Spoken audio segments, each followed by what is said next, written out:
Hey, everybody. Welcome back to the Lost Coast podcast. Today, our guest is James Rowe, and he's the owner and founder of Focal Point 303.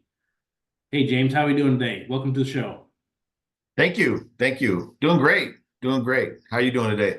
Doing good, doing good. So, tell the listeners here a little bit about your Focal Point 303, what you guys do, and how you got started. Yeah, so Focal Point 303, we specialize in business coaching and executive coaching as well as training. We focus on areas such as clarity, growth, leadership, effectiveness, and sales. Our practice has been around the beginning of this year.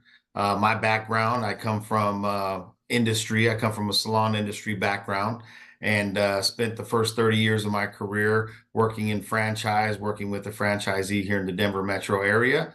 And then my second half of my career was spent working in software. But all along, I've been working with small business, so point of sale software and salon management software, as well as customer acquisition software, and all together, all in one solution.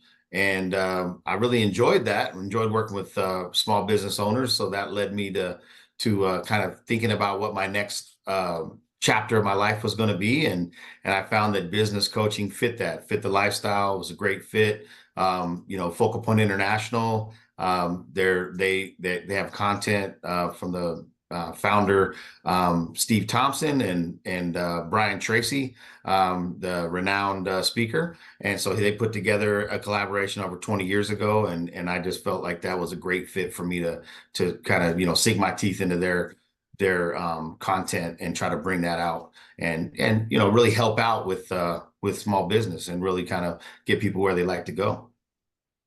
Excellent. So, you were in the salon business, and I'm going to just tell you right now, it's hard to tell from your hairstyle. So, My father used to say, "You never trust a bald-headed hairdresser," and I said, "You'd be surprised."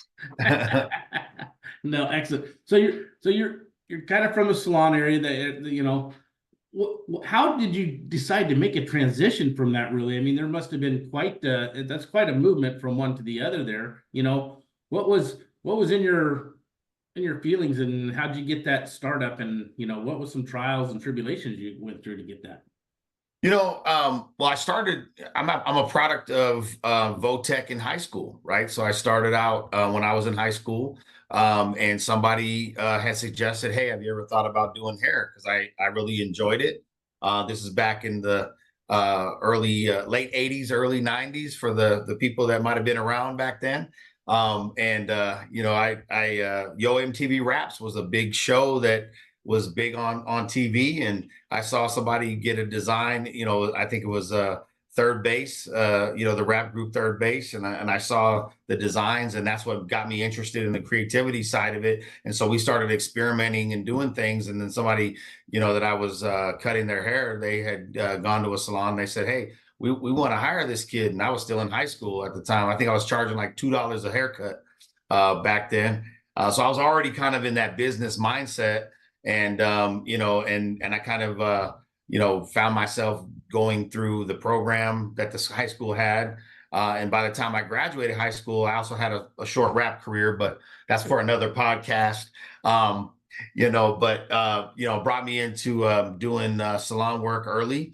And I went straight in, worked with the franchise here out of Denver. And the gentleman at the time had 19 locations, and he needed managers. So right out of high school, right out of, just starting out, was cutting hair, and I did well while I was in, cosmetology school.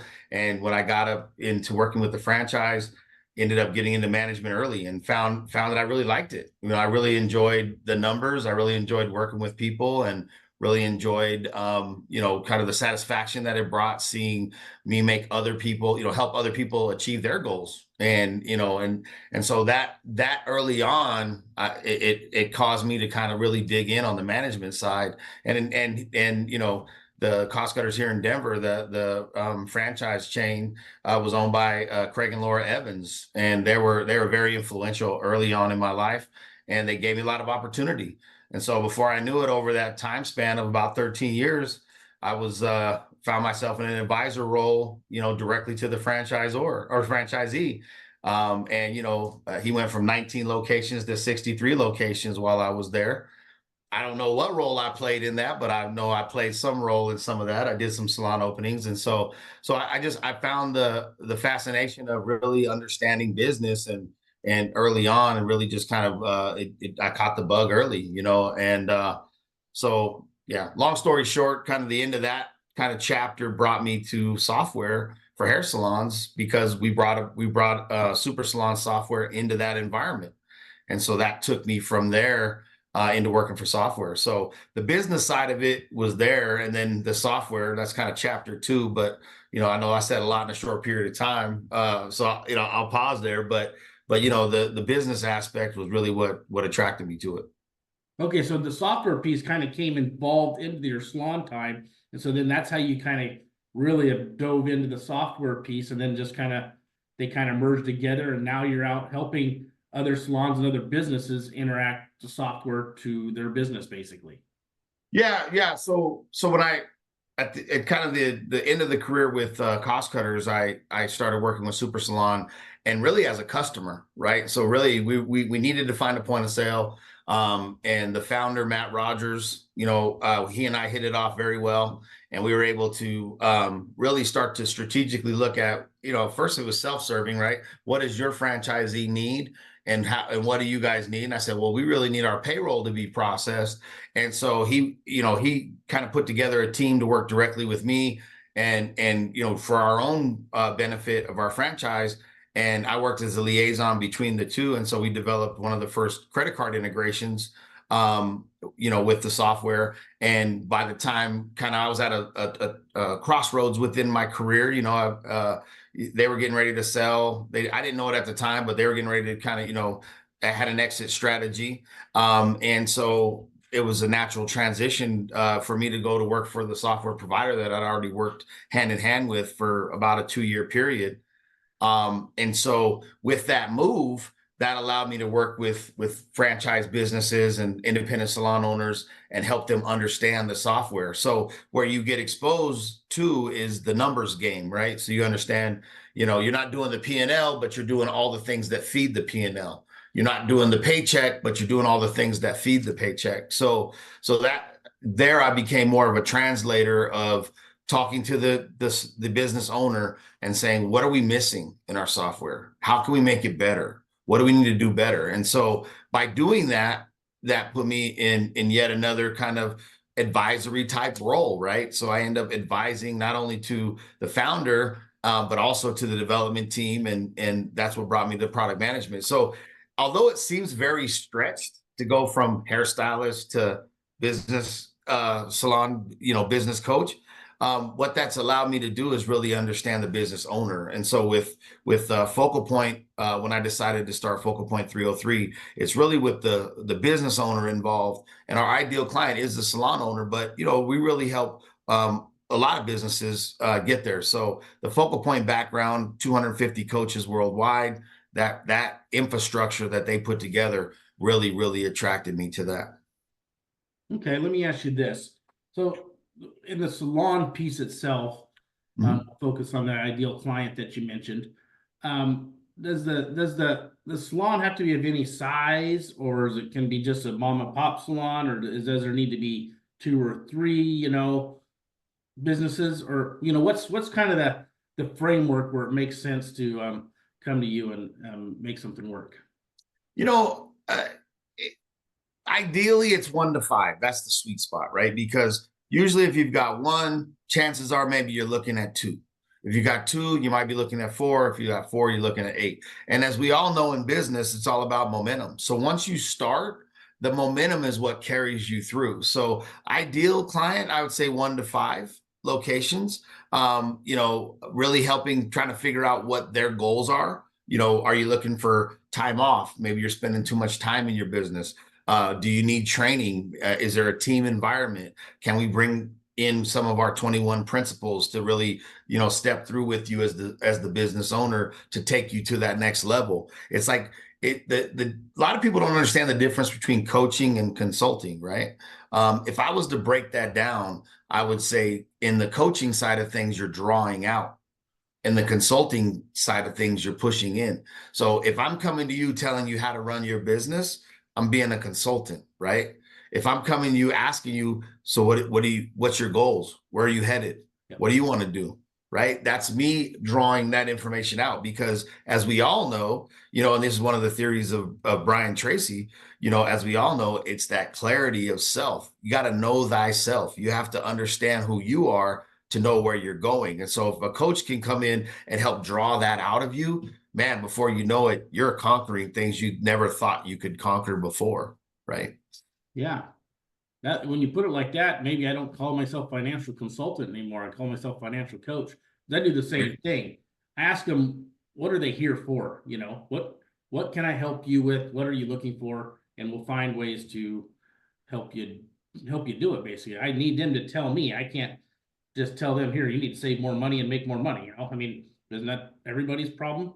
I mean, sure. Yeah. Yeah, that's what I do. What's your goal? That's what I try to help you reach it. If it's simple as just, being able to go to dinner once extra every week or something, or, buy your dream home, or, plan for retirement.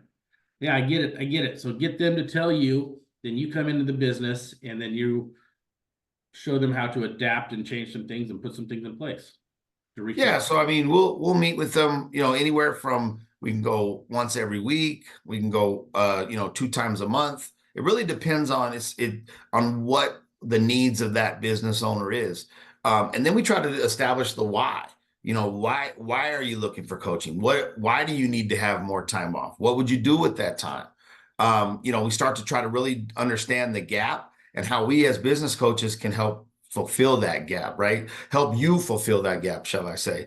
So that way, because a lot of times, if you think of salon owners or any business owner for that matter, you don't always have somebody to talk to, right? You can't talk. You don't typically talk to your employees about certain decisions, because there's some decisions that are specific to the owners themselves, right? You may or may not have a business partner. A lot of times we want to do business and we just jump in, right? I'll figure it out, right? So really what we try to help do is help to provide some of that clarity and, become somewhat of a non-equity partner, right? So where we can sit alongside, we can be that sounding board. If we go through our curriculum, depending on which module we're going through, there'll be some homework. Now, no one said there wouldn't be homework, but it's a matter of providing some information, you reviewing that information. Then when we come together, we start to talk about, okay, what were your wins for the week? What are some of the things that you've done? How much closer are we to the goal? And really try to hone in on those things that help you get to where you need to be. Excellent. That's a great piece. So is there software involved? Or is it just kind of the coaching thing where you can adapt and pull software from different places? Or is it, do you have a proprietary software? What's kind of the I guess to say, the base product that helps them get started? So, I mean, the theory is based on face-to-face, right? But as we all know, in this world we live in now, which I've lived in for many years, since, roughly since 2008, is, this virtual world, right? So, when I was in the software game, we were traveling the world. So we I spent time in Canada, I spent time in India, I spent time in Germany, UK, never been south of the border. I want to go, and I'm gonna go. Haven't done that yet. But you live in this world where you're constantly on the telephone, right? You're constantly talking, right? And now we're doing things like Zoom meetings. We're doing these types of podcasts. So to kind of bring it all into the fold, it can be done through software or it can be done in person. We can do it based on emails. We can do it based on text messages. We can do it based on just real face-to-face conversation. It really kind of depends on what relationship is set up and how we choose to do it. But it is definitely custom. The biggest thing we look at is relationships. So just like any other relationship, it has to be a two-way street, right? I can't have all the answers. I can't expect you to have all the answers, but together we'll form the answers and we'll do that. So yes, there are some software that we can do. And I personally, coming from a software background, I want to use that. That's proprietary to Focal Point, but it's a great talking point for me, right? And I would hope for my client as well, because we all have the phone, right? We have that computer in our hand. And if it's something that we can go through and we can kind of read at our leisure, great. If it's something that we need to print out, and mail it to you, or, send you the PDF and you can print it out and read it, great. By whatever means are there, we've got so many tools in this day and age that, we can customize to make it work. Yeah. Yeah. Okay. So there you guys have it. Proprietary software. Make sure you give James a call, because he's the only one that's got it. So yeah. All right, James. So, I mean, so our listeners are here, I think we've got the gist that, you're there to help, and, there to help them reach their goals. What's something you can offer these listeners today on some aspect on, let's catch their attention. Let's make them give you a call. So. Yeah. I mean, right now, if you sign up and we get something in place by the end of, by the end of June, we're offering 20% off. Right. So we'll do 20% off for your listeners. By the end of June, if we sign up, we have a contract. We call it an agreement. It's not like a hard contract, because at the end of the day, you don't be locked into something. It's an agreement that, hey, we're going to be together, whether it be 90 days, whether it be a year. Typical engagement with us is about 90 days. But we're offering 20% off for all your listeners. But you can also get a free business score, for free. Basically, if you go to focalpoint303.com, right there, they can just sign up for a free business score, ask a couple of questions, and they'll be able to download that and see that right there. That gives you kind of a gauge of where you're at. I'll get your information at that point. I'll give you a call, see if there's something that we can work out. And, at the end of the day, if it doesn't work, hey, we could part as friends, right? There's no, to steal a line from Bedros. I don't know if people listen to him out there, but, we want to make sure that we're here to help. And if we can help, then we would love to do that. That's great. Now, I just want to tell the listeners, remember, you got to the end of June for the 20% off, and that's June of 2024, just to be clear. So no one wants to go stretch this out to, June of 2030 or something.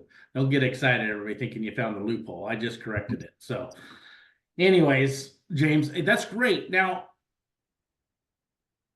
give us kind of a story where this has worked. Give us something, give us the proof in the pudding where you've helped somebody. Yeah. So, typically what I've done is, let's say that if you've got a business, and that business, like I can think of one example of a business owner that came to us and they were struggling with, being too much a part of their business. Right. So, as a business owner, you're constantly, you're where the buck stops. Right. So you're in the center of the mix. And whenever you want to make something happen, and it's not happening. And so you say, I'm going to do it. I'm going to get in there and I'm going to do it myself.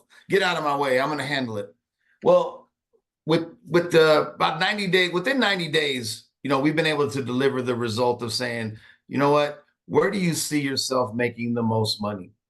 Well, I see myself making the most money as a founder, or as a C-level, or whatnot. All right. Well, if you're spending half your time at the management level, and then the other half of your time is at the technician level, how does that help you as running the business? So after meeting and talking and really finding out where you find out what the goal is, right? So with that goal being, hey, I want to spend more time at the lake, right? I want to spend more time with my kids at the lake. All right. Well, what are you doing to work through that? Oh, well, every time this situation comes up, I dive right in. Well, have you ever thought about maybe drawing back and allowing some of that stuff to fail? Oh, I can't do that because the business isn't, it's going to fall apart. What you'll find is that people most often have a nature to please, right? So they want to do what they can in order to please. So this particular owner, by the time we kind of went through some sessions and talking, they allowed it to happen. They allowed, they took their foot off the gas. They allowed it to happen. And what they found was that the technicians and the managers pulled together because they wanted to please the founder or the franchisee. And so in doing that, that allowed the franchisee to then begin to look through and see where are the opportunities for them to expand. And so, over the course of, probably within that year to 2 years, they were talking about opening up a second location. So part of that story that I tell you is me prior to the practice, but I can tell you that the content or the specific things that are being delivered there work, right? Because it's based on core principles, and those core principles are, knowing where you want to be, knowing where you're headed, and understanding what you're willing to do in order to do it. And in a lot of cases, we want to do too much, and we've got to take our hands back. We've got to allow the people around us, the team that we've built, to really step up. Yeah, no, I see that because in my industry, even with other agents I work with, and our CEO, he always comes to us and to put us on the path where we want to succeed. His biggest thing, he goes, "Are you interested or are you committed?" That's where are you at here, so we know what we're working with. You're either interested or you're committed, and then if you're committed, you will do the things necessary to reach your goal. Right. And a lot of times it's like the train's moving. So you're either on the train or you're off the train. So, but the train will continue to move, and it doesn't stop for any of us, right? Like if the train's moving and I'm not ready to make that move to actually put the effort in to do it, it can pass us by. And those opportunities, they come in very small sequences. And if you can capitalize on any one of those, it's that momentum of the train that takes you on. There you go. So you help everybody get on the train and keep on rolling. That's it. All right, James, I think this was great today. I think the listeners got a lot out of this. I know I did. I learned a little bit, if not a lot, really, probably, if we're really able to detail it out here. But no, this was great. You got any last words for our clients? Especially tell us how they get a hold of you, James. Yeah, so the easiest way to get a hold of us is, or get a hold of me directly, is through focalpoint303.com. From there, you can book a discovery call. I'd be more than happy to meet. You can also reach out 303-994-0630, and that's my personal number. So hey, it's out there. It's one to call. And definitely, you can also email me at J Rowe, which is ROWE. So my first letter with last name. So J Rowe at focalpoint303.com. Any of those ways you can get in touch with me, and I'd love to hear from your listeners. All right, everybody. As we bring this to a close, reach out to Focal Point 303. James Rowe is ready to help you in your business succeed. Give him a call, and we thank you guys all for coming and listening. And we're going to close off today with the Lost Coast podcast. Thank you, everybody, and we will see you next time.